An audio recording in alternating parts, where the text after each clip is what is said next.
Alors bonjour tout le monde. Aujourd'hui on se retrouve pour une petite vidéo. Donc dans cette vidéo je vais vous montrer des trucs et je vais vous parler de ma chaîne. Donc commençons avec la chaîne justement. Donc je pense que je vais optimiser ma chaîne sur du Battlefield. Ce qui veut donc dire que je vous ferai euh, que en fait les vidéos que je vais vous faire vont souvent être sur du Battlefield. Donc, je dirais environ 80% de mes vidéos, non, 75% de mes vidéos vont être sur du Battlefield maintenant. Pourquoi? Bah, tout simplement parce que j'adore ce jeu. Et donc voilà, il n'y a pas d'autre raison. J'adore ce jeu, c'est un jeu vraiment kiffant. Donc voilà, ça sera essentiellement du Battlefield 3. Donc peut-être que je verrai pour m'acheter le 4. Ça reste à voir. Ensuite, j'aimerais vous parler justement de mon nouvel ordi. Donc en fait, mon nouvel ordi, c'est comme le PC à 500 €, sauf que ma carte graphique est plus puissante.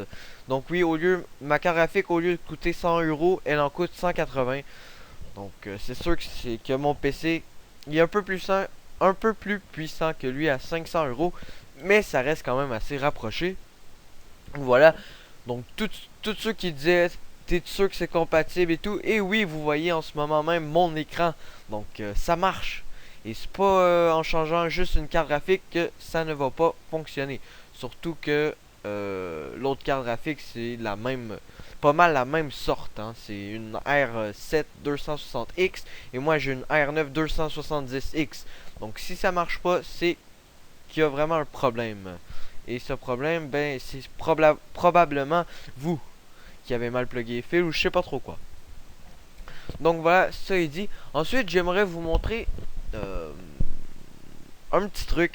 Donc, CPU ID, je sais pas s'il y en a qui connaissent. Donc, je vais vous montrer que j'ai été un peu chanceux pour mon processeur. Donc, vous voyez ici le bus speed.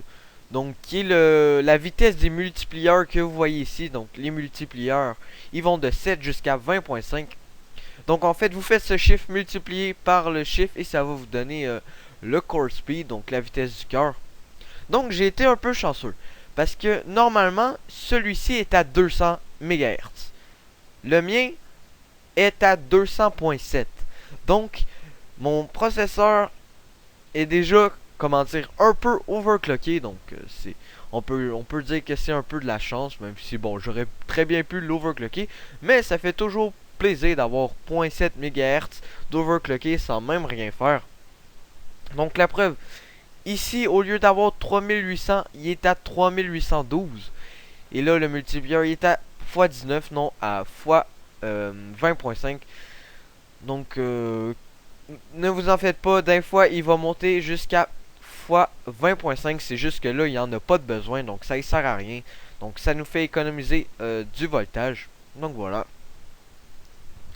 C'est tout ce que j'avais à vous dire, je pense. Ah oui, aussi, je vais vous montrer mes températures. Donc là, je suis en train de charger Battlefield 3 depuis environ, je dirais, 4 heures. Voilà, je suis juste à 13%, donc vous voyez que j'ai vraiment une connexion moisie. Donc on est autour des 400, je dirais, KO secondes, ce qui est pas énorme.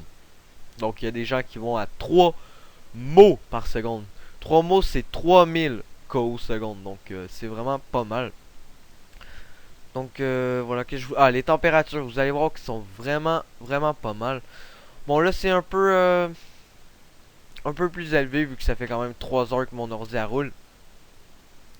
Mais bon, le processeur avec le ventilo d'origine n'a pas dépassé les 41 degrés. Sachez que j'ai joué à Just Cause 2. Donc même en jouant, ça n'a pas dépassé les 42. Tiens, on va ici 42. Donc c'est vraiment pas mal. Et ma carte graphique, elle, même en jouant, n'a pas dépassé les 30 degrés. Bon, faut dire que ce jeu-là n'est pas très demandant. Just Cause 2 n'est pas très demandant. Bon, j'ai pas joué non plus des heures. J'ai joué quoi, 10 minutes juste pour tester s'il marchait. Mais bon, ça laisse quand même une bonne idée pour savoir les températures. Donc pour ceux qui disent oui le ventirad, oui voilà c'est comme ça vous dites, le ventirad il est nul, il faut vraiment le changer. Non, vous n'êtes pas obligé hein, si vous faites pas d'overclock. Moi je vous dis il est très bien de base. Après si vous avez de l'argent en trop c'est sûr, si vous voulez l'overclock c'est sûr qu'il faut mieux en prendre un que vous achetez séparément. Et moi je vous dis pour de base, ne vous en faites pas, il va être amplement suffisant. En plus, il y a un très bon speed. Donc, il peut aller jusqu'à 2586 RPM. Ce qui est vraiment bon pour un ventirad. Parce que d'habitude, ceux de base, ils montent pas en haut de 2000. Donc, c'est quand même extraordinaire. Voilà, ici, on voit bien que mes 6 cœurs sont détectés. 1, 2, 3, 4, 5, 6. Donc, voilà. Donc, j'espère que cette vidéo vous aura plu. Et on se retrouve pour une prochaine vidéo. Allez, peace tout le monde. Cette vidéo sera sûrement sur du Battlefield 3. Allez, peace!